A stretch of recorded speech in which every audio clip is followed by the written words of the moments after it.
여러분, 우리는요, 아브라함이라고 하는 이 성경 인물의 일대기를 너무나 잘 알고 있습니다.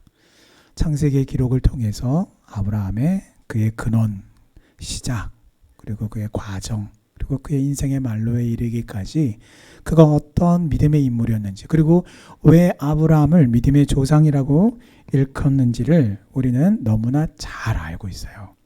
자, 근데 그 아브라함과 오늘 우리 자신, 나 자신을 좀 비교해 봤으면 좋겠습니다. 자, 나의 믿음은 아브라함의 믿음과 비교해 봤을 때에 어떻습니까? 아브라함이 나보다 조금 못하죠? 그랬으면 참 좋겠는데, 안타깝지만, 저도 이 말씀을 준비하면서 나의 믿음이라고 하는 것을 다시 한번 꺼내보면서 아브라함의 믿음과 이렇게 견주려고 해봤는데 도저히 비교조차 될 수 없을 정도로 아브라함의 하나님을 향한 그 믿음이라고 하는 것은 너무나 위대하고 너무나 크기만 해요. 자, 어떤 믿음이었습니까? 본토와 친척, 아버지의 집을 떠난 그 믿음. 여러분, 그것을 떠났다는 얘기는 자기의 기반 시설을 다 떠났다라는 거잖아요. 최소한 절반 이상은 먹고 들어갈 수 있는 곳이 그런 곳 아니에요. 내 고향 땅 아니에요. 단순히. 근데 그 고향 땅에 나 혼자나 덩그러니 있다면 또 그건 또 다른 문제겠지만 그 고향 땅에 가면 누가 있어요? 내 형제들이 다 수두룩하게 쫙 있어요. 부모님이 있고요. 또 그 윗대 조상님들이, 친척들이 쫙 있어요. 그래서 과거에 어떤 드라마, 참 그 국민 힐링 드라마라고 일컬어졌던 그 드라마에 보면 서울에 사는 오래된 동네에 그 친구들, 거기는 친척은 아닌데 다 서로 친구예요. 그러니까 어떤 한 사람이 곤란한 일을 당하면 떼거지로 우르르 올려나가요. 왜? 뭔데? 그걸 보면서 드라마의 내용이었지만 그걸 보면서 무엇을 느꼈냐면 이렇게 뭔가 이렇게 함께 마음을 같이 하는 공동체라고 하는 것이 우리에게 얼마나 큰 위안을 주고 또 도움을 주고 또 때에 따라서는 도움도 주고 격려도 주고 너무 좋다. 그런 것을 겪었단 말이에요. 근데 오늘 아브라함은 믿음은 어떤 믿음입니까?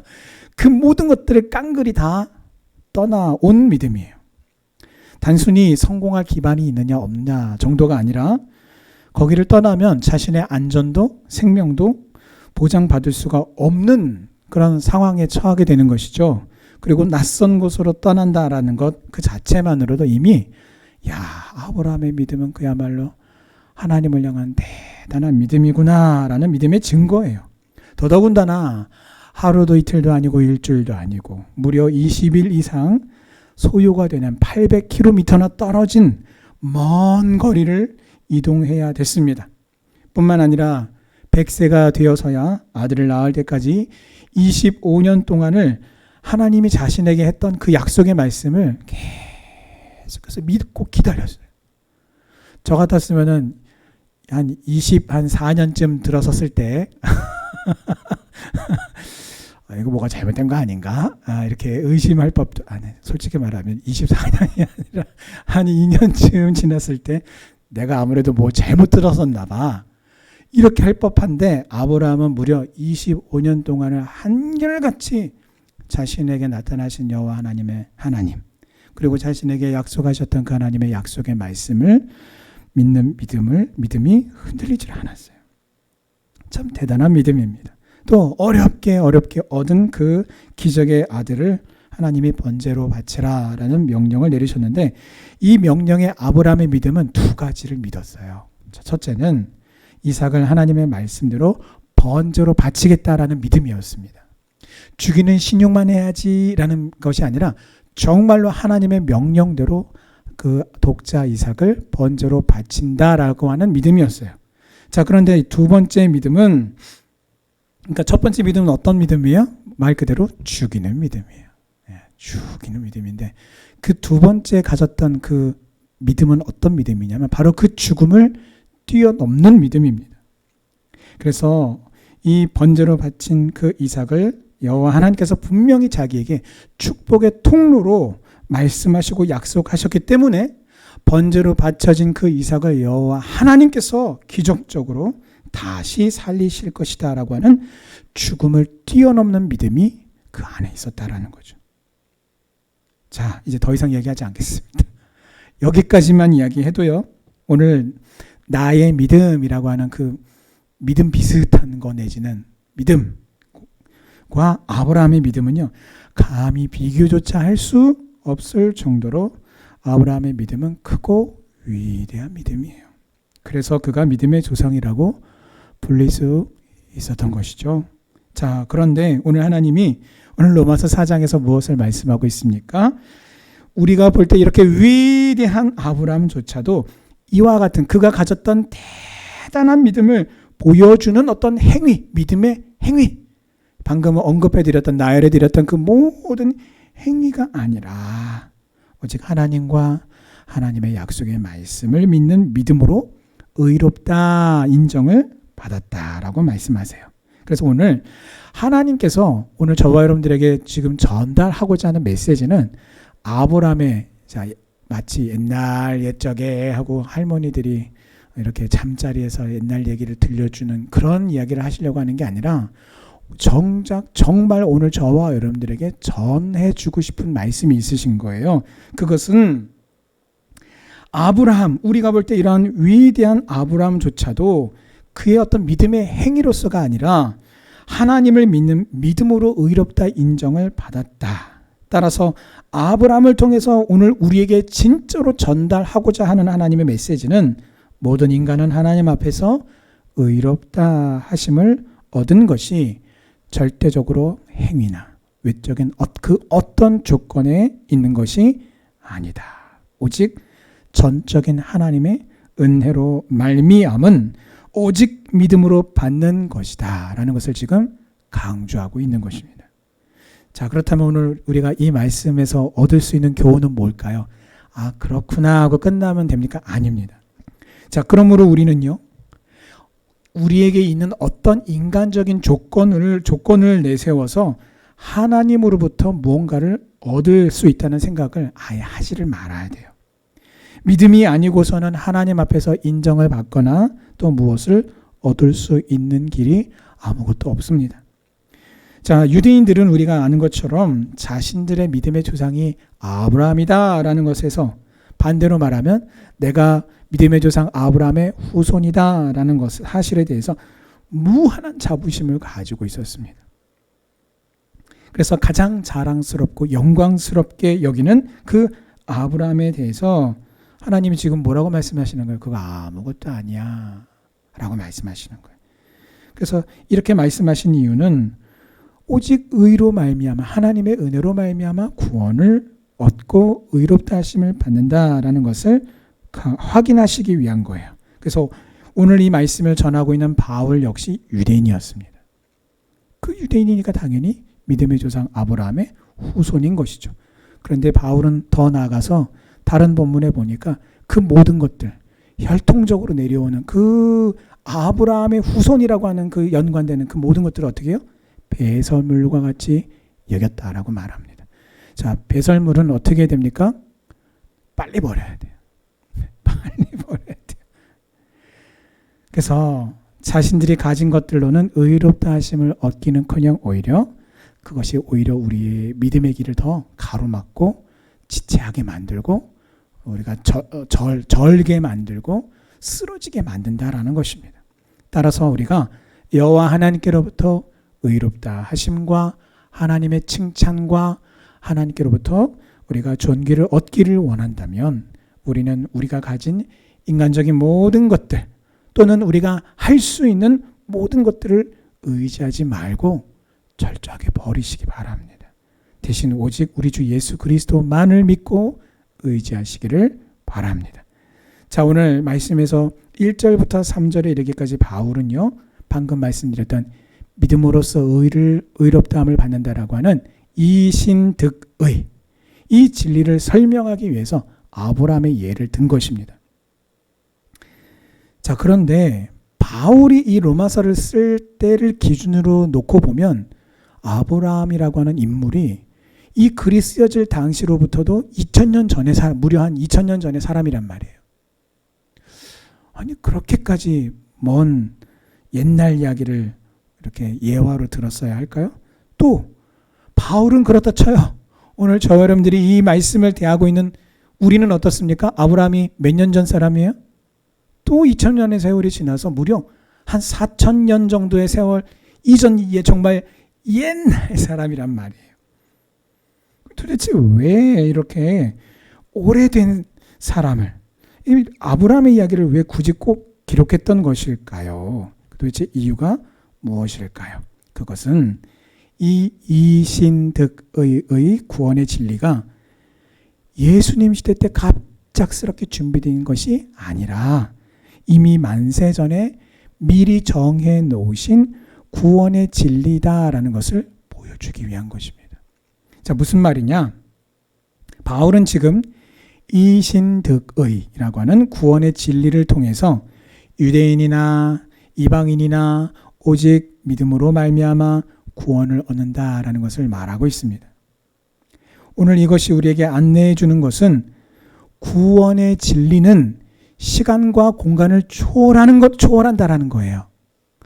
아브라함의 때에도 무려 4000년이라고 하는 시간을 거슬러 올라간 그 아브라함도 오직 하나님의 그 의롭다 여기심을, 오직 믿음으로 의롭다 여기심을 받았고, 또한 수많은 세월이 흘러서 4000년이라고 하는 세월이 흘렀고, 또 어떤 그런 장소의 공간도 전혀 다르지만 오늘 2025년도를 살아가는 오늘 저와 여러분도 그 시간과 공간을 초월해서 역사하는 그 구원의 진리, 오직 믿음으로써 의롭다 하심을 얻는다라고 하는 그 구원의 진리가 오늘 우리에게 임하여 있는 것입니다.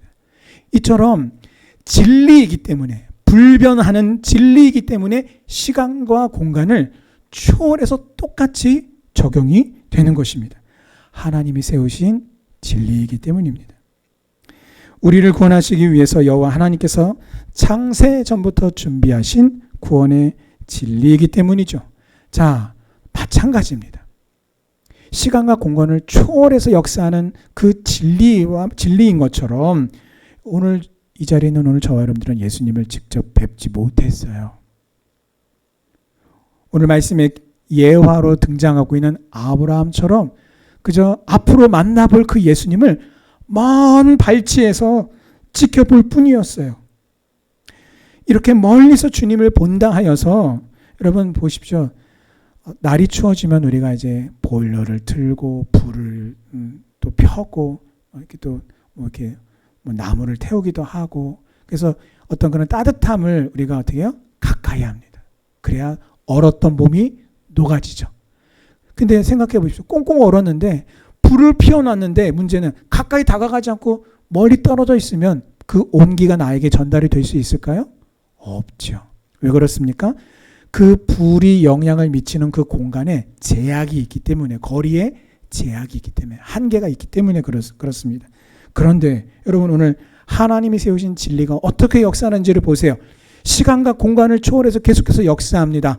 아까 구원 이신득이라고 하는 구원의 진리를 먼저 말씀드렸지만 이번에 우리가 생각해 볼 것은 아브라함처럼 우리도 역시 그 예수 그리스도를 멀리서 본다 하여서 그것이 우리로 하여금 그 구원이 약화되거나 구원의 기쁨이 우리가 멀리서 바라보기 때문에 줄어들게 만들지 못한단 말이에요. 오늘 이 말씀 속에 아브라함이 믿음으로 바라보며 기뻐하고 즐거워했던 것처럼, 그것을 환영했던 것처럼 오늘 우리 역시 예수 그리스도를 우리가 믿음으로 바라보고 기뻐하며 즐거워하며 환영하는 것, 그것이 뭐예요? 구원의 감동과 감사가 아브라함의 것이나 우리의 것이나 동일하단 말이죠. 이것이 바로 오늘 말씀을 통해서 바울이 우리에게 전하고자 하는 메시지의 핵심이에요. 시대를 초월하는 구원의 진리를 우리가 충분히 알고 그것을 기뻐하고 누리는 성도님들 되시기를 주님의 이름으로 축원합니다. 자, 이제 바울은 의롭다 하심을 얻은 후에 자, 행함을 오늘 말씀해 보세요. 4절, 5절, 6절, 7절, 8절. 근데 특히 4절, 5절에서 어떤 것을 이야기하고 있냐면 의롭다 하심을 얻었다. 이신득 의를 말한 후에 무엇을 언급하냐면 일에 대한 것을 언급하고 있어요. 자, 4장 2절에서 만일 아브라함이 행위로서 의롭다 하심을 받았으면 자랑할 것이 있으려니와 하나님 앞에서는 없느니라 라고 한 후에 4절에서 곧바로 일하는 자에 대해서 언급하고 있습니다. 자, 그러므로 우리는 일이 무엇이냐라고 하는 것에 대한 성경적인 정의를 기억하면서 오늘 우리의 삶과 믿음을 다시 한번 돌아봐야 할 것입니다. 자, 4절 말씀의 의미를 보십시오. 4절을 보십시오. 일하는 자에게는 그 삭스를 은혜로 여기지 않고 빚으로 여긴다라고 하셨어요. 자, 말씀을 좀 풀어보겠습니다. 중요한 것은 우리가 항상 놓치지 말아야 할 핵심은 무엇입니까? 일을 했든 행함을 했든 그것으로는 구원을 얻지 못한다라는 것이에요. 그런데 구원은 전적인 하나님의 은혜의 선물입니다. 그런데 하나님은 우리가 이 하나님의 은혜로 의롭다 하심을 얻은 후에 우리가 감사함으로 봉사하거나 충성하면 하나님께서 그 싹스를 어떻게 해요? 빚으로 여겨주신단 말이에요. 마치 빚을 지신 것처럼 여겨주시고 어떻게 해주신다고요? 갚아주신다라고 말씀하고 있으니 이 얼마나 놀라운 축복이며 은혜입니까? 좀 더 쉽게 말하면 그냥 저는 당연히 해야 할 일을 한 것뿐인데요. 이렇게 말씀을 드렸더니 하나님이 아니야, 내가 너한테 그걸 축복으로 갚아줄게 라고 말씀하신단 말이죠. 자, 그래서 오늘 3절, 4절에서 언급하는 여겨진다라는 단어의 의미는 법정 용어입니다. 법정 용어로서 판결하다라는 그런 뜻을 가지고 있습니다. 자, 우리는 거저 의롭다 하심을 얻게 되었는데 우리가 구원받은 후에 행하는 자그마한 그 충성을 하나님께서 마치 빚지신 것처럼 여겨주시고 우리에게 갚아주셔야 할 축복을 미리 예비해 놓으셨다라고 하니 이 얼마나 기쁘고 감사하며 감격적인 소식입니까? 더군다나 여러분, 내 믿음을 누가 알아요? 내가 알아요. 내가 내 믿음을 알고 또 내 행함을 누가 알아요? 내가 알아요. 그래서 내 믿음이 어떤 믿음인지, 얼마나 믿음인지, 내 행함이 어떤 것인지를 너무나 나 스스로 잘 알고 있는데 하물며 하나님이 어찌 내 행함과 내 믿음을 모를 수가 있겠습니까? 이름도 없이 빚도 없이 그저 작은 것을 했을 뿐인데 하나님은 그런 미천한 것까지도 하나님이 갚아주셔야 할 빚이다라고 여겨주시니 그저 우리는 감사하고 감격하고 기뻐할 뿐이에요. 우리가 이것을 기억하셔서 항상 여호와 하나님 앞에서 감사를 돌리는 우리 성도님들 되시기를 주님의 이름으로 축원합니다. 자, 오늘 4절부터 마지막 8절까지를 보면 그 사이 오늘 6절을 보세요. 자, 6절 말씀 같이 한번 읽어보겠습니다. 시작. 일한 것이 없이 하나님께 의로 여기심을 받는 사람의 복에 대하여 다윗이 말한 바. 자, 여기서 이 복을요, 여러분 이렇게 번역하세요. 행복. 그래서 일한 것이 없이 하나님께 의로 여기심을 받는 사람의 행복에 대하여 다윗이 말한 바. 사람들이 이렇게 말할 때죠. 아, 나 참 행복해 라고 할 때 그 행복이에요. 그래서 오늘 6절 말씀이 바로 행복에 대한 정의를 내리고 있습니다. 행복이 무엇입니까? 6절 말씀을 보시면 일한 것 없이 하나님께 의로 여기심을 받는 게 행복이에요. 행함이나 공로 없이 의롭다 하심을 받은 것이 행복입니다. 자, 이제 그 행복의 구체적인 내용을 함께 살펴보도록 하겠습니다. 자, 첫 번째, 행복이 도대체 뭐냐? 그러면 나 행복해요. 하나님이 나를 의롭게 여겨주셨다. 그래서 나는 행복해요. 근데 그것이 구체적으로 무엇인가? 첫 번째, 불법의 사하심을 받는 것입니다. 쉽게 말하면 한마디로 모든 죄를 사함받았다. 용서받았다. 라는 것이에요. 자, 불법이란 무엇입니까? 항상 불법이 되기 위해서는 그 기준이 있어야 돼요. 그런데 우리에게 있어서 그 불법이란 이 세상의 법령이 아니라 하나님의 나라와 영광에서 비껴나간 것, 하나님의 그 영광을 나타내는 목적에서 비껴나간 것이 불법이에요. 그러므로 모든 사람은 죄인이기에, 나를 포함한 모든 사람들이 죄인이기에 그 죄인의 그 활동의 결과는 뭐냐? 결과가 뭐냐? 결국은 하나님의 영광에서 떠난 죄인의 당연하고도 비참한 말로요. 결과가 바로 죄를 짓는 것이에요. 그리고 그 죄의 삭은 사망이기에 우리의 몸도 영혼도 우리가 지옥으로 갈 수밖에 없는 것이었죠. 자, 그런데 우리의 이 지난 죄, 즉 원죄와 자범죄에 대해서 온전한 용서를 받은 것이 오늘 난 행복한 사람이야 라고 말할 수 있는 이유라는 것이에요. 예수를 믿지 않는 사람들은요, 이 죄사함의 행복을 알지 못합니다. 예수님의 발에 향유를 부었던 여러분 여인을 기억해 보십시오. 그 여인은 바로 이러한 자신의 그 죄의 사함을 받은 여인으로서 참 행복한 여인이었어요. 그런데 예수님께 그 향유를 부은 여인을 보면서 그때 누가 난리를 쳤습니까? 바리새인들이 난리를 쳤어요. 그 여인을 비난하고 책망합니다. 왜요? 왜냐하면 죄사함의 행복을 알지 못하는 자들이요, 예수를 믿지 않는 자들이기 때문입니다. 하나님의 이 죄사함의 놀라운 은혜를 알고 많이 누리시고 또 그로부터 큰 행복을 누리는 우리 성도님들 되시기를 주님의 이름으로 축원합니다.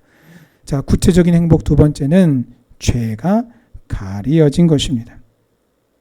오늘 7절 말씀이죠. 죄가 가리어짐을 받는 것이 행복의 구체적인 내용이에요. 자, 사실 불법이나 죄는요, 같은 말입니다. 자, 그런데도 불구하고 오늘 성경을 가만히 들여다보면 불법이라는 단어에는 사함이라는 단어를 사용했고 죄라고 하는 단어에는 가리어짐이라는 단어를 사용했는데 우리는 특별히 이 가리어짐이라는 단어에 주목해야 합니다. 왜냐하면 이 가리어짐이라고 하는 단어가 바로 속죄라는 말과 직결이 되기 때문입니다. 죄가 가리어진다라는 것은, 자, 여기에 우리가 죄가 있는데 죄를 이렇게 덮어버리면 어떻게 됩니까? 가리워지죠. 그래서 보이지 않아요.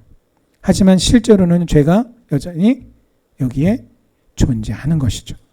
그래서 로마서 3장 25절에서 말씀하고 있는 간과하심, 이 간과하심, 즉 보고도 못 본 척 하신다라는 말과 가려진다라는 말이 연관이 있는 것이에요.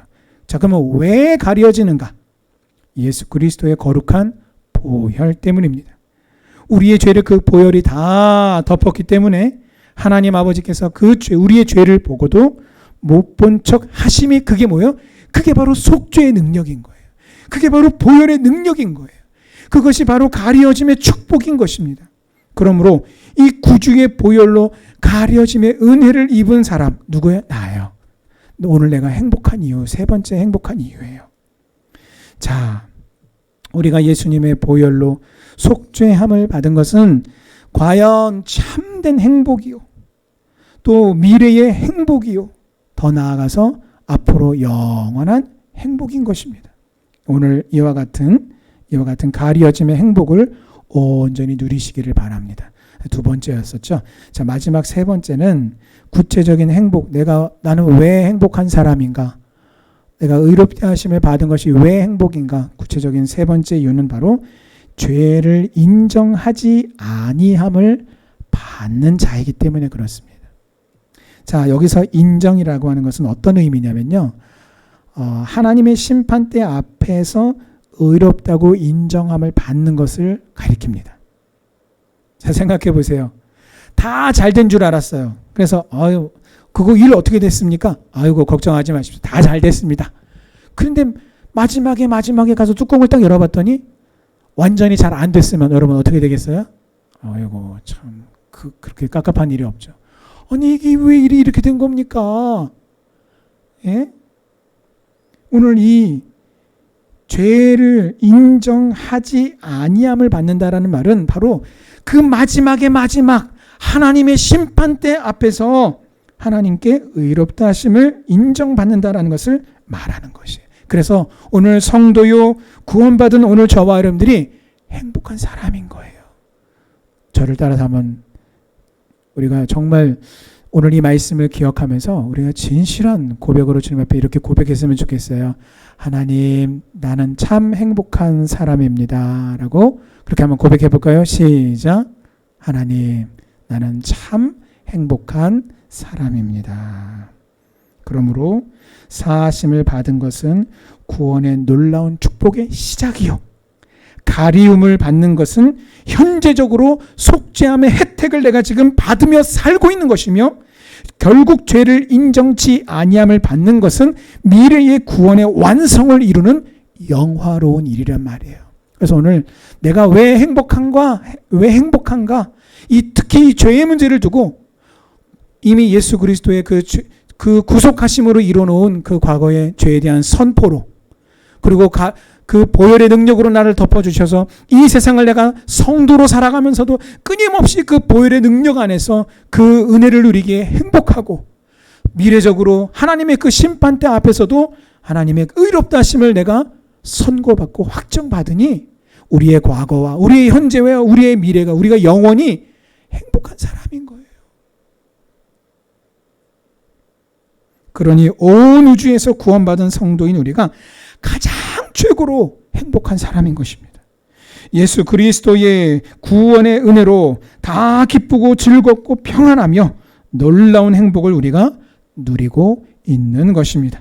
이 기쁨과 이 감사로 날마다 찬양하며 살아가며 승리하는 우리 성도님들 되시고, 또 이 행복을 어떻게 해야? 우리만 누릴 것이 아니라 열심히 우리의 예수님을 알지 못하는 자들에게, 이 죄사함의 행복을 알지 못하는 자들에게 최선을 다해 전하는 데 힘쓰는 우리 성도님들 되시기를 다시 한번 주님의 이름으로 축원합니다.